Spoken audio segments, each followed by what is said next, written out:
Aujourd'hui, on va plus se focaliser sur la communication orale, les jeux de rôle et aller jusqu'à des petites idées ou techniques de mise en scène.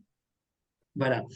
Donc, dans un premier temps, on n'est pas obligé tout de suite de vouloir faire parler les apprenants. On l'a déjà dit à l'avance, il y a certaines personnes qui vont avoir plus de difficultés. Alors, ça peut être des difficultés de langue. Dans le cas du flamme, c'est souvent moins des difficultés langagières par rapport au FLE, mais plus des difficultés de timidité, de ne pas oser, de ne pas se sentir à l'aise de parler cette langue devant les autres, le français.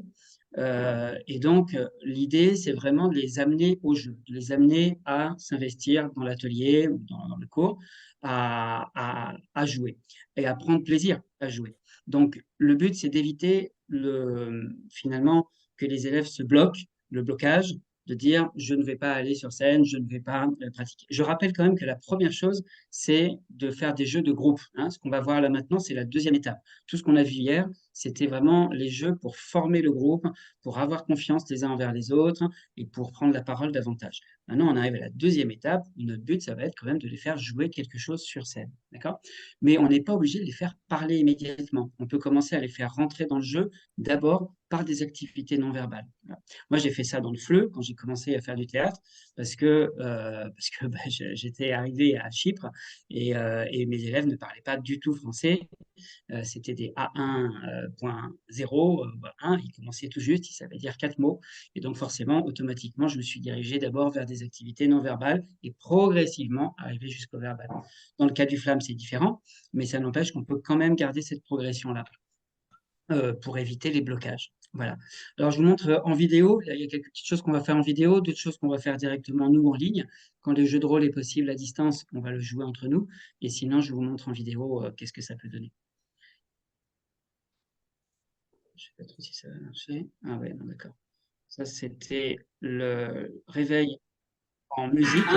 Donc, en fait, hein, le concept du réveil en musique, c'est que on demande aux élèves de se lever et de mimer les activités matinales en rythme avec la musique.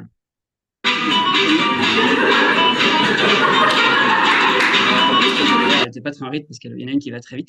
Mais l'idée, c'est de leur dire, au lieu de se dire, on va aller devant tout le monde et on va montrer les activités matinales, je me brosse des dents, je me douche, c'est un peu terrorisant de le faire comme ça, eh bien, on va rajouter un élément scénique, c'est-à-dire qu'on a une scène, on a de la musique, et le but, c'est de faire une petite chorégraphie à 3, 4, 5 personnes. On va bouger dans différentes directions et on va jouer tout ce qu'on fait le matin avant d'aller à l'école ou d'aller au travail.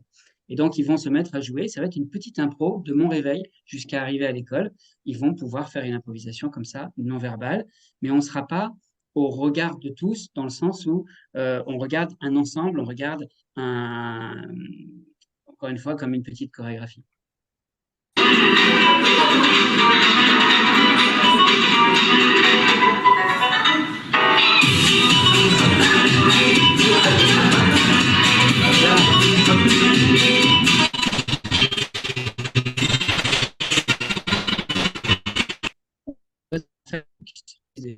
Hein, presque, on pourrait presque dire, euh, et qui va mettre aussi les enfants à l'aise. Ça, c'est une vidéo qui est assez longue, qui dure 1h35, une formation que j'avais animée à New York à la française. Donc, il y a beaucoup de jeux qu'on a vus dans la séance précédente et d'autres, et vous pouvez les visionner sur YouTube parce que ça fait une heure et demie entière d'atelier que vous pouvez voilà. Donc ici, par exemple, on est déjà sur une improvisation parce qu'on raconte une histoire, on raconte quelque chose de mon réveil jusqu'à aller à l'école, tout ce que je vais faire, et on est sous la forme du mime et à travers la scène et la musique. Voilà. Il y a d'autres improvisations non verbales qui peuvent être intéressantes. Avant de passer à la prochaine, quand même, je voulais revenir sur le réveil en musique pour dire qu'on peut quand même demander au public de s'intéresser à, à certaines personnes. Par exemple, telle partie du public, un petit groupe du public, des apprenants, vont s'intéresser à tel acteur. Un autre groupe va s'intéresser à un autre acteur. Et encore un autre groupe va s'intéresser à un autre acteur. Et ensuite, par groupe, ils vont dire qu'est-ce que leur acteur a fait, quelles activités matinales. Donc, qu'est-ce qu'on fait ressortir là en français? On va faire ressortir tous les verbes pronominaux, hein, se laver, se doucher, se brosser les dents. On va retravailler ce vocabulaire-là mais à partir de ce que l'on a vu de notre comédien. Voilà. hein. Donc, ça permet quand même, n'hésitez pas quand même à aller jusqu'à l'exploitation pédagogique. C'est pas juste on danse pour danser, c'est on danse et ensuite, c'est un déclencheur à la parole. On a joué, certes, on n'a pas parlé pendant le jeu, mais le jeu permet ensuite de faire ressortir du vocabulaire ou là, par exemple, des verbes pronominaux. D'accord? Voilà. Deuxième chose, c'est qu'on n'est pas obligé de jouer entre nous. On n'est pas obligé de jouer entre humains. Alors, je ne vous dis pas qu'on va jouer avec l'intelligence artificielle, même si c'est très à la mode en ce moment, mais on va, quoique, ça, je suis sûr que ça serait possible, on va jouer avec un objet, par exemple. Donc là, par exemple, je vous montre une vidéo, c'était en Russie. Le son, vous avez du son, non? Oui, oui, on Normalement, a du oui, hein. son. Oui, oui.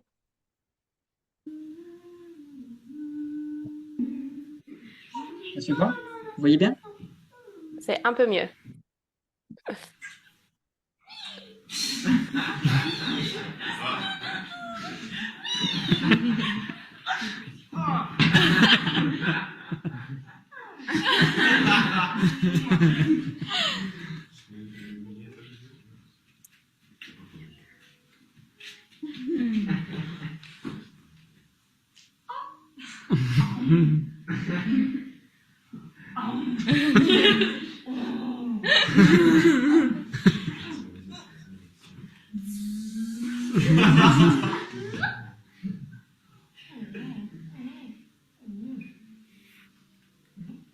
Bon, après, ça continue, etc.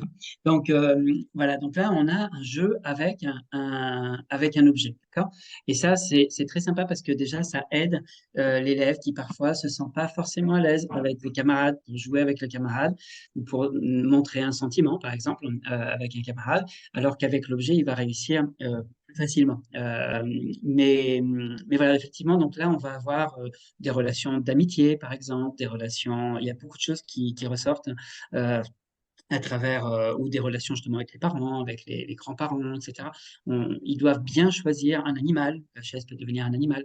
Ils doivent bien choisir quel est leur personnage au départ, quel personnage va jouer la chaise, et ensuite avoir une relation. Et vous voyez que là, il n'y a pas forcément du texte. Parfois, ils vont parler automatiquement une petite phrase, quelque chose. Mais parfois, il n'y aura pas de texte, et ce n'est pas grave. S'il n'y a pas de texte, derrière, encore une fois, on essaye d'avoir une exploitation pédagogique. C'est-à-dire, par exemple, on peut dire, qu'est-ce que tu as dit? Maintenant, raconte-nous, qu'est-ce que tu as fait? D'abord, j'ai joué, après, j'ai donné à manger, après, j'ai ceci, cela. Et donc, on va permettre comme ça à l'enfant tout de même de s'exprimer en français sur ce qu'il a fait. Hein, rappelez-vous tout ce qu'on a vu hier.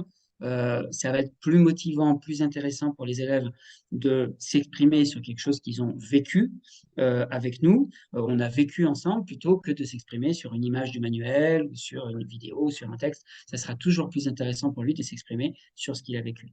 Là, dans le cadre du FLAM, le niveau langue permettant cette explication, cette production orale, eh bien, on va pouvoir le faire en FLE pour des enfants. Forcément, ça serait différent. Ils n'auraient pas forcément le vocabulaire pour expliquer ce qu'ils ont fait. On va plutôt leur faire parler directement dans la scénette.